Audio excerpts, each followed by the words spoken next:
Boa noite. O representante da República para a Madeira promete estar atento à evolução da autonomia. A garantia foi dada no Dia de Portugal, de Camões e das comunidades portuguesas. Irineu Barreto tomou posse no dia 11 de abril deste ano como representante da República para a Madeira. Cavaco Silva voltou a escolher um juiz conselheiro para o cargo mal amado pelos políticos da região.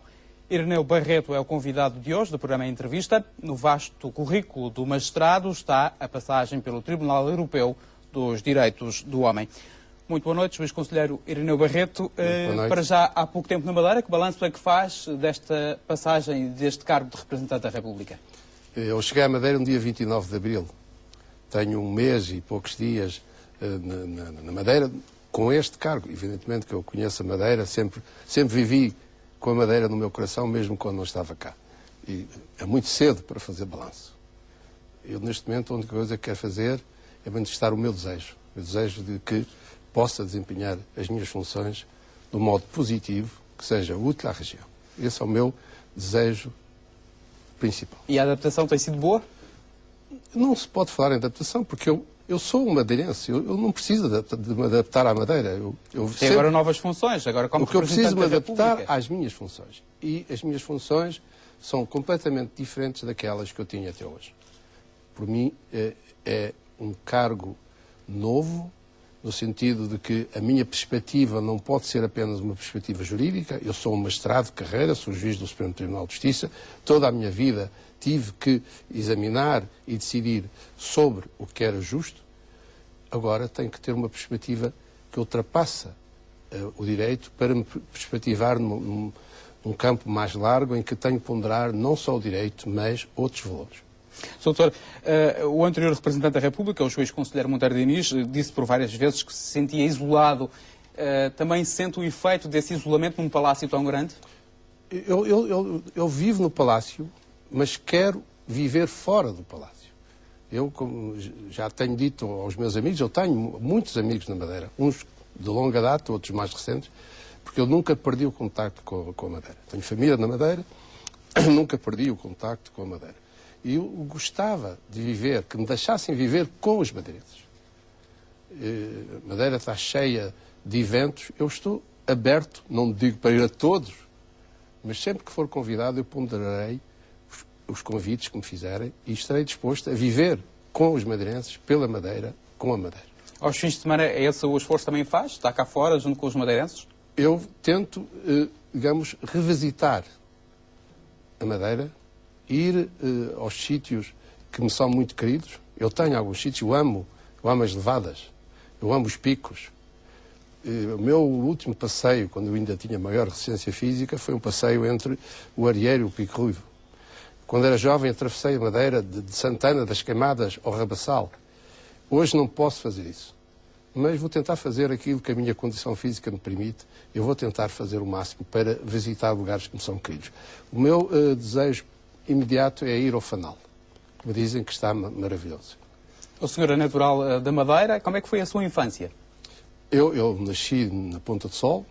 Eu sou um homem do campo. A casa dos meus pais é no Lombo das Adegas, no sítio dos Lemes. Ficava um pouco longe do mar, mas eu ouvia, sobretudo nos dias de mar mais rude, eu ouvia as ondas do mar. Vivi na Madeira, na Ponta do Sol, até vir para o liceu, onde eu vim para o liceu apenas no meu terceiro ano. Fiz aqui o meu liceu e aos 17 anos fui para Coimbra, onde licenciei em Direito. Portanto, até aos 17 anos eu vivia na Madeira. Primeira vez que vi um comboio, eu tinha 17 anos. Esperava chegar ao cargo e à posição e ao estatuto social até onde chegou? Sabe, eu quando cheguei ao fim da minha carreira como juiz do Tribunal Europeu dos Direitos Humanos, eu devo dizer que o Tribunal Europeu dos Direitos Humanos é o mais importante tribunal ao nível mundial em matéria de direitos humanos. Eu pensava que tinha atingido o fim da minha carreira. Estava longe de mim imaginar que 13 dias antes de terminar o meu mandato como juiz do Tribunal, o Sr. Presidente da República me convidava. Mas eu devo dizer-lhes que eu aceitei este cargo, como disse no dia em que cheguei à Madeira, por uma dívida de gratidão. Eu tenho uma dívida de gratidão para com a região, para com os meus pais, etc. É nesse sentido que eu aceitei o meu cargo. Não venho à espera de honras, nem de glória, nem de bens materiais. Estou contente de estar aqui na Madeira. Eu sei, como anunciou no início, que o meu cargo é mal amado e eu penso que o meu cargo é mal compreendido, acima de tudo. E eu gostaria, no tempo que cá estiver, de tentar desmistificar os preconceitos que existem em relação ao cargo de representante da República. Como tenho dito desde o princípio, o representante da República é um fator que ajuda a autonomia, que aprofunda a autonomia, que defende a autonomia. Eu dou-lhe um exemplo concreto. Sem o representante da República, nós não teríamos aquela bonita festa do 10 de junho que tivemos há 3 dias. Como é que vê e entende as palavras, por exemplo, ontem foram feitas as primeiras críticas e o primeiro pedido à extinção do cargo de representante da República, esse pedido foi feito pelo Fórum da Autonomia da Madeira, foi a primeira vez que o Fórum fez este pedido durante o seu mandato. Como é que vê? É apenas um jogo político? Eu não posso colocar-me, digamos, na mente dos membros do Fórum da Autonomia da Madeira. Fama. Eu conheço relativamente bem o Presidente, há muitos anos. Eu fui delegado do Procurador da República em São Vicente em 65. Presumo que, nessa altura, já o Presidente era Gabriel Drummond. Já era meu conhecido nessa altura. Embora jovem, eu também era um jovem nessa altura. Mas eu devo dizer-lhe que a ideia que é preciso extinguir o cargo de representante da República não é uma ideia de ontem. É uma ideia que persiste há muito tempo. E o respeito, como digo, o respeito, tem que respeitar quem pensa dessa maneira e devo respeitar o dia em que a Assembleia da República, numa revisão constitucional, possa, eventualmente, tomar uma decisão desse tipo. Eu devo dizer, de qualquer modo, o seguinte. O representante da República tem, na Madeira, as funções que o Presidente da República tem em Lisboa em relação à Assembleia da República. Isto é, a principal função do representante da República é controlar a conformidade das leis regionais com a Constituição. Alguém tem que fazer isso. No nosso sistema constitucional há a chamada controle preventivo da constitucionalidade. E tem que haver alguém para fazer esse controle. E esse alguém pode estar... Só pode ser o representante da República? Não pode ser outra pessoa? Pode ser qualquer pessoa. O nome não interessa. Pode ser, antigamente era o Ministro da República, hoje é o representante da República, amanhã pode ser o nome, não interessa, o nome não tem importância. O que é importante é que esta função tem que ser exercida por alguém. Na minha opinião, a minha opinião vale aquilo que vale, mas é a minha opinião sincera, e eu estou profundamente convicto disso, que é preferível que esse alguém, chame-se o que se quer chamar, esteja na região, conheça a região, viva os problemas da região, interaja com os órgãos próprios da região e que, no momento em que tem que apreciar, que saiba decidir, tendo a intenção dos fatores fundamentais. O interesse nacional e o interesse da região. O PSD já tinha apresentado uma proposta de revisão constitucional onde constava que esses poderes de fiscalização preventiva dos decretos legislativos regionais fossem passados para o Presidente da Assembleia Legislativa. Acha que é possível ser o próprio Presidente a fiscalizar o trabalho do seu Parlamento? Eu acho que a sua pergunta contém já a resposta. É inconstitucional? Não é inconstitucional, na minha perspectiva, é uma incongruência. Que seja o órgão que produz a obra, ele próprio seja o juiz da conformidade dessa obra com a Constituição. Isso não existe em lado nenhum. O juiz considera... Deixe-me só terminar o meu raciocínio. Muitas vezes se diz, em Espanha não há representante da monarquia, nesse caso. Este órgão não existe na Itália, onde há também regiões autónomas. É verdade, mas nós temos um sistema constitucional diferente desses países. Nós temos a chamada fiscalização preventiva da Constituição. Quando mudarem o sistema, então não há razão para existir este órgão. Chame-se representante, chame-se o nome que tiver. Mas enquanto existir a fiscalização preventiva da constitucionalidade, repito, é preciso este órgão.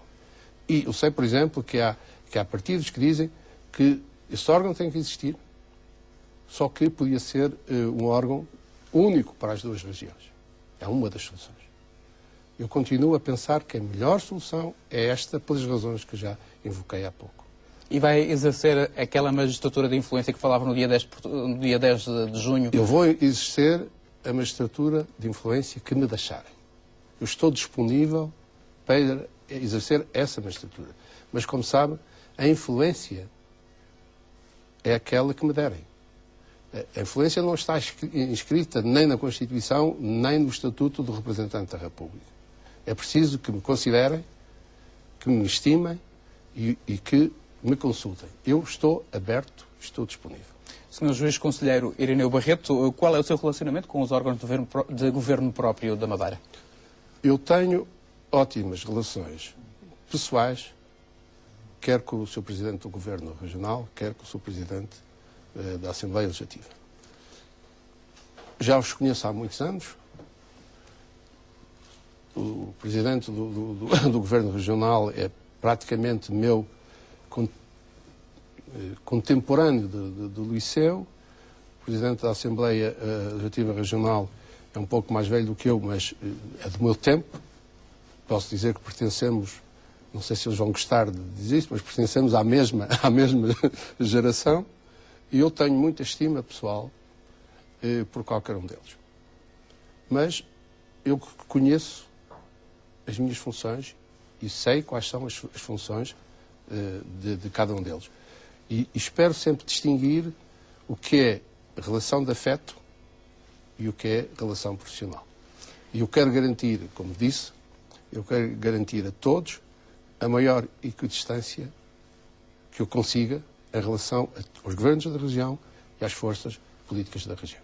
Disse no passado dia 10 de junho que vai estar atento à evolução da autonomia. Até onde é que pode ir a autonomia madeirense? A autonomia madeirense pode madeirense ir... e açoriana, que não podem andar separadas. A autonomia das regiões autónomas pode ir naquilo que for importante para o progresso da região. Como disse no dia 10 de junho, a autonomia não é um conceito estável, estanque, fixo. A autonomia é um conceito dinâmico. A autonomia deve estar ao serviço dos interesses da região. E, como disse também no dia 10 de junho, se nós compararmos a autonomia que nos foi dada em 1966 com a de hoje, há um abismo profundo. Não podemos, nem eu era capaz de dizer, não se pode, o limite encontra-se ali. Não. O limite será aquele que, dentro da coesão nacional, dentro da unidade nacional, interessar e for útil à região. Alberto João Jardim, quando tomou posse no início dos anos 80, dizia que a Madeira será aquele que os madeirenses quiserem ou fizerem. Partilham também desta ideia? Evidente. A Madeira é dos madeirenses. Deve ser uma terra onde os madeirenses se sintam realizados na medida do possível. E por isso, tudo aquilo que for feito em benefício dos madeirenses, como digo, os madeirenses não vivem isolados. Nós estamos integrados numa nação que tem 800 séculos de história. Estamos orgulhosos de sermos portugueses. Vamos continuar a ser portugueses. Mas temos a nossa identidade. E essa identidade tem que ser respeitada. Juiz Conselheiro Irineu Barreto, é possível que a Madeira ampliar as competências ao nível da política fiscal própria sem pôr em causa a unidade nacional? Eu peço imensa desculpa, mas eu não sou um perito em matéria fiscal. O que eu digo é que, em princípio, não me repugna que haja um aprofundamento em matéria fiscal, como em qualquer outra matéria. Mas eu não queria estar, neste momento, a confessar que sustento uma posição quando eu não tenho essa situação amadurecida. E faz sentido apostarmos numa revisão constitucional numa altura em que o país tem outros problemas para resolver, nomeadamente os económicos? A revisão constitucional pode ser feita em paralelo, não é um obstáculo à crise que nós temos. Nós temos que enfrentar a crise. Nós falamos da crise como se fosse algo que não nos toca diretamente, que seja uma epidémica. Não. A crise é uma crise que nos vai tocar a todos. E o que eu desejava dizer neste momento a propósito da crise é que vamos precisar de todos nós. e que determinadas crispações, determinadas quesílias têm que ser esquecidas neste momento. Todos aqueles que são pela Madeira, que se interessem pela Madeira, têm que estar unidos no essencial. E o essencial é sairmos da crise em conjunto com toda a realidade nacional e fazermos tudo o que nos tiver ao nosso alcance, porque neste momento estamos naquela fase em que nós não podemos perguntar ao Estado o que é que ele pode fazer por nós. Somos nós que temos que fazer tudo pela Madeira e por Portugal. É um conselho que deixa aos partidos? Eu deixo aos partidos e deixo a todos os madeirenses. É preciso mudar de vida, é preciso trabalhar, é preciso visar um pouco para além do imediato, pensarmos no nosso futuro, pensarmos no futuro dos nossos filhos e para isso temos que fazer sacrifícios. Há tempos, durante as jornadas de estudo do Partido Popular Europeu, o PND chamava a atenção dos participantes estrangeiros para a necessidade de haver observadores internacionais a fiscalizarem as eleições na Madeira. O senhor já presenciou um ato eleitoral na Madeira. Há necessidade destas chamadas de atenção por parte dos partidos, sejam eles quais forem? Eu estava na Madeira nas últimas eleições legislativas e devo dizer-lhe que, para além de algumas picardias, a meu ver, desnecessárias, que não ajudam nada à nossa democracia e à nossa imagem, as eleições da Madeira não foram. Podiam ter sido melhor, podiam decorrer melhor, mas não as considero, digamos, se eu comparo com outro tipo de eleições, mesmo no continente, não as considero objeto de uma crítica ou de uma nota negativa. Há excesso de crispação política e de exageros na linguagem que é usada na campanha?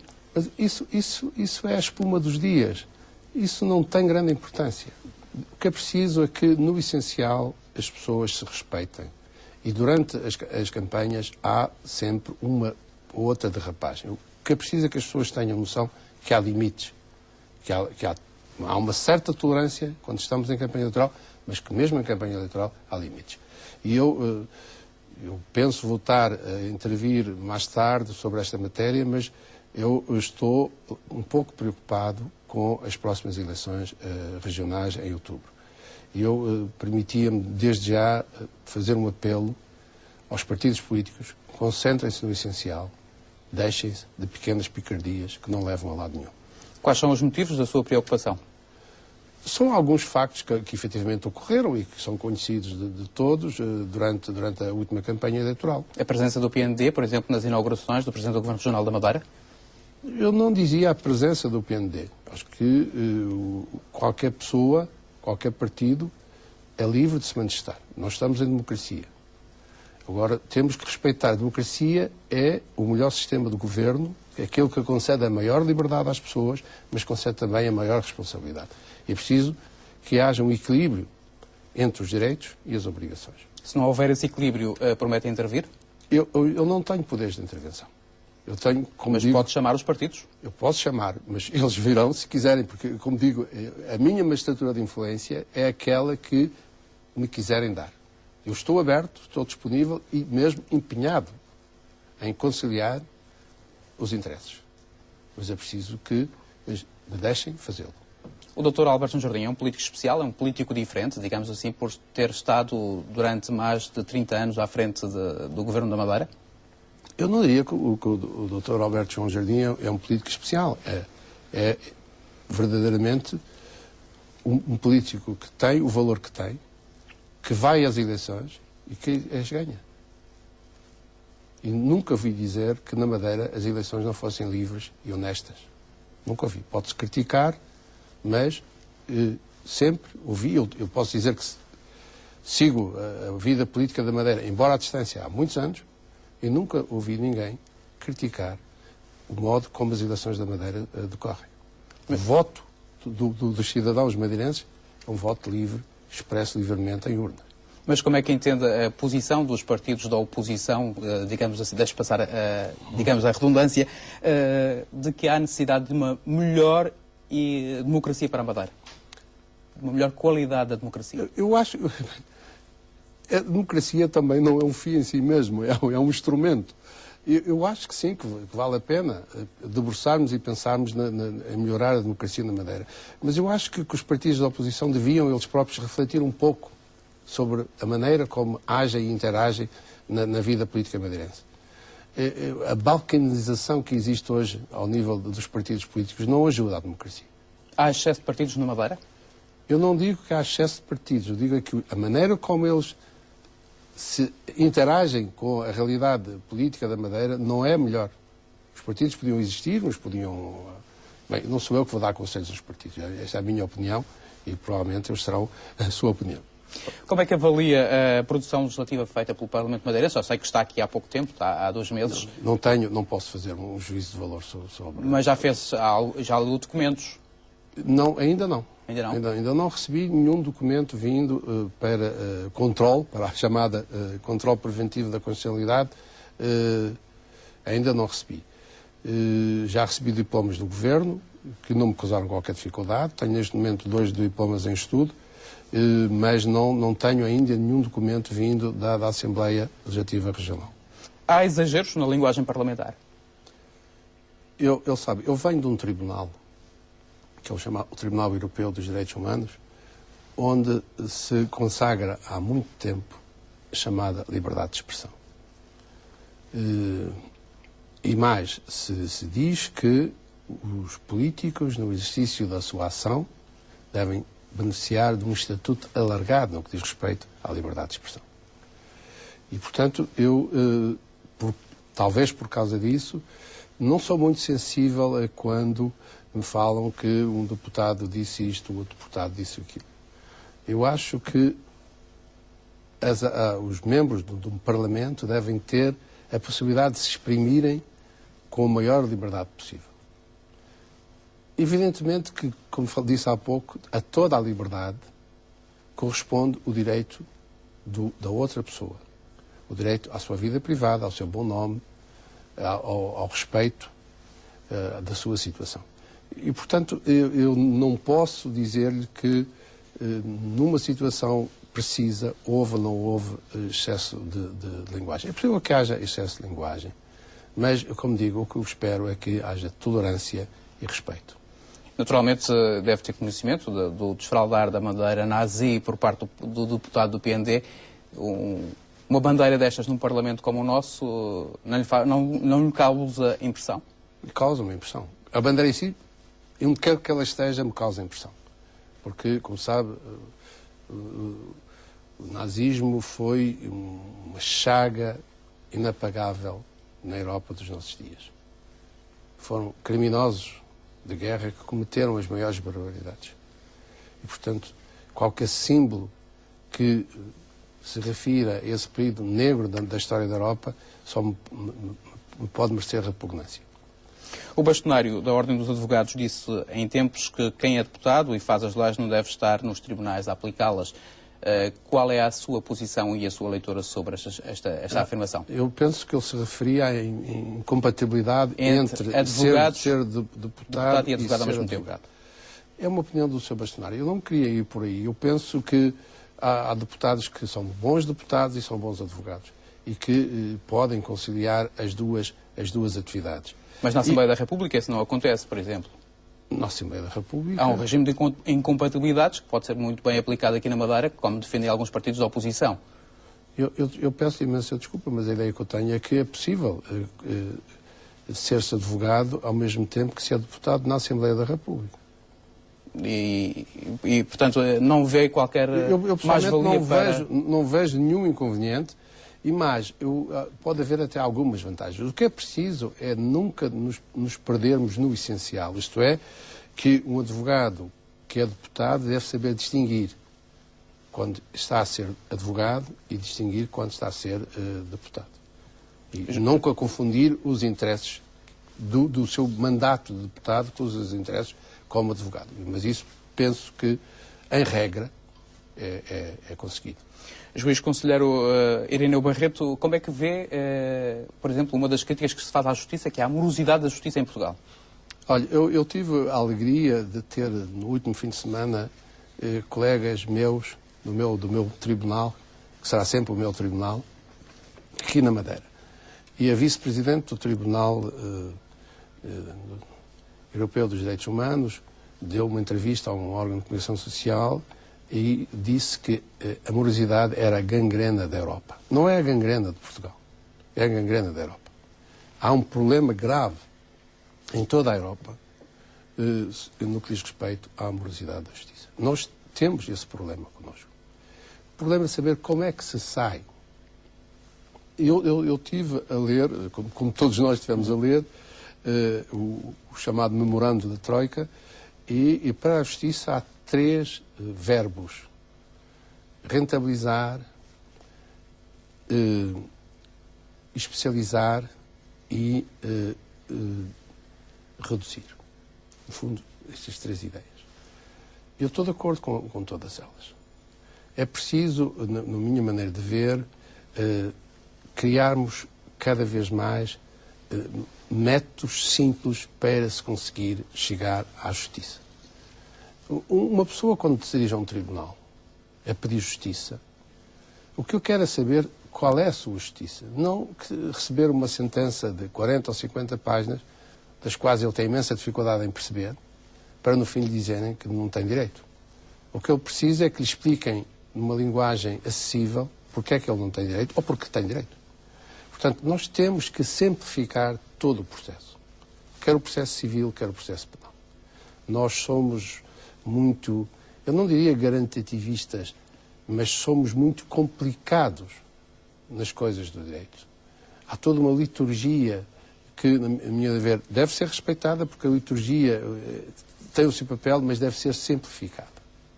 Primeiro. Segundo, nós temos que modificar também o modo como vemos o trabalho dos tribunais. Eu agora vou falar um pouco contra, digamos, os advogados. Os advogados, muitas vezes, rentabilizam o processo. Isto é, tentam utilizar, o que é perfeitamente legal, os meios que têm para fazer que a decisão chegue o mais depressa, o mais tarde possível. Porque, como sabe, normalmente, quando há um processo, há uma parte interessada em que o processo chegue depressa ao fim, para ver reconhecido o seu direito, e há outra parte que tem dificuldades em aceitar perder o seu direito e que quer que essa perca aconteça o mais tarde possível. Portanto, este conflito tem que ser também bem resolvido. E outra necessidade é a especialização. Nós hoje não podemos pedir a um juiz que seja tudo. Seja juiz de menores, do crime, do civil, do comercial, da propriedade industrial. Não pode ser. Nós temos que caminhar cada vez mais para a especialização. O senhor trabalhou no Tribunal Europeu dos Direitos do Homem. É um tribunal muito diferente em quê? Não é diferente. É diferente apenas nas matérias.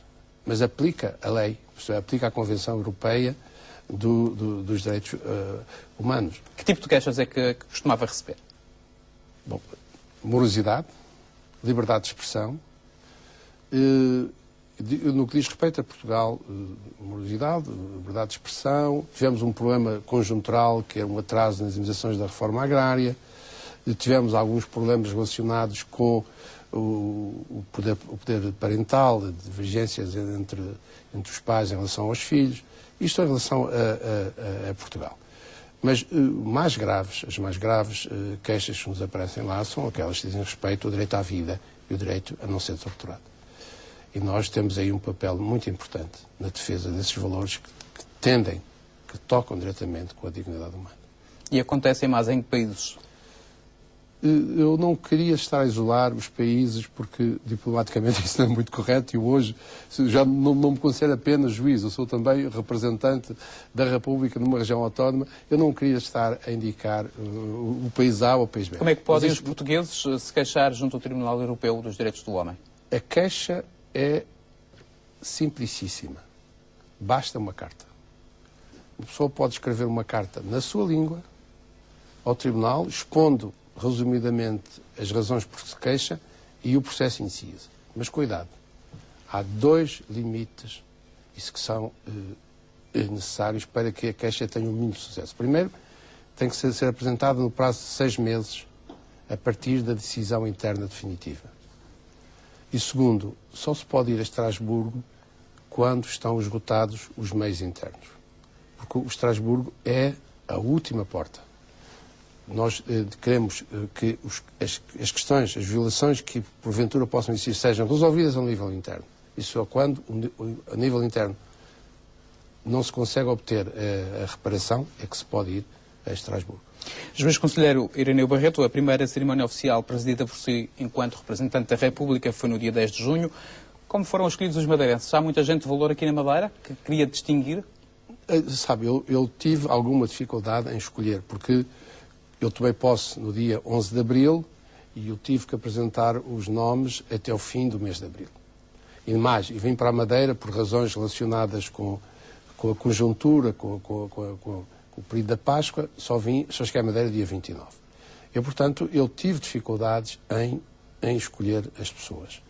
Não tive dificuldades em escolher uma delas, que eu digo porquê, que foi a doutora Margarida Morna, que foi minha professora, eu tinha uma dívida de gratidão para com ela, por razões que têm a ver com o facto que passou enquanto eu era estudante de liceu, que não demora muito tempo a explicar, mas foi uma lição para a minha vida, eu não esqueço isso. Depois tinha a ideia do esforço que tinha sido feito na Madeira por algumas organizações de solidariedade social na sequência do 20 de fevereiro, mas hesitava em relação às outras. E eu pedi o auxílio do Sr. Presidente do Governo Regional e ele ajudou-me na escolha. O Palácio de São Lourenço deve ou não continuar a ser a residência oficial do representante da República? Eu não tenho complexos. Eu não faço disso uma batalha. Eu tenho que ter uma residência oficial. Mas sabe que o Governo Regional reivindica a posse do Palácio de São Lourenço? Não, mas se me pergunta a quem pertence o Palácio, juridicamente falando, eu não sei a quem ele pertence. Porque, como sabe, há uma parte militar e uma parte civil. Mas a propriedade do Palácio, não sei a quem pertence neste momento, a qual é a entidade que pode dizer eu sou o proprietário do Palácio de São Lourenço. É apenas uma questão política, na sua opinião? É uma questão que a mim não me importa. A mim não me importa. Eu vivo onde o Sr. Presidente da República entender que eu devo viver. Eu vivo no Palácio como vivo na Choupana. Eu venho de uma Choupana. Juiz Conselheiro Irineu Barreto, muito obrigado por ter vindo ao programa Entrevista. Ponto final neste programa, que fica também disponível no sítio da RTP na internet. Boa noite.